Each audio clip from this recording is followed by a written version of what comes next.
ए माई हो कि हाथ जोड़ी बोलिए ना आगे चलो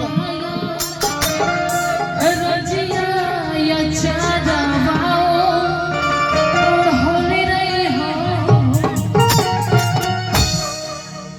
लेकिन कहल गई बा कि है मोबाइल देखावला ले कुछ ना होई।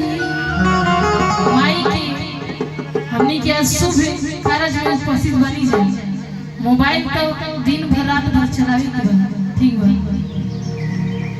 कहल गइल बा कि चौकी पर बैठे वाला के चौकीदार कहल जाला, कुर्सी पर बैठे वाला के कुर्सीदार कहल जाला, आ जे जे जमीन पर खड़ा बा ओकरा के जमींदार कहल जाला। तो माई के भजन पर थोड़ा बहुत ताली बजाई जा तो बड़ा आनंद आई। आई कहे के बा कि मथवा पे हथवा माई और धले रही हो सुर सुर सा चल रही हो गिर पावा नले रही हो माई हो।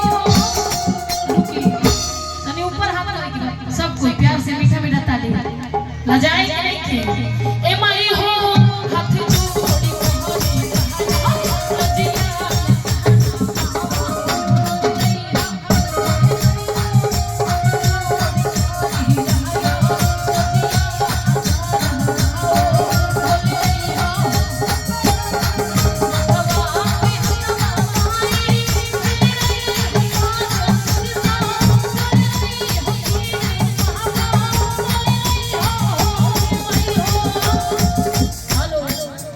ऐसे हुई तो कैसे काम चलिए, आराम से चले के। ए माई हो कि हाथ जो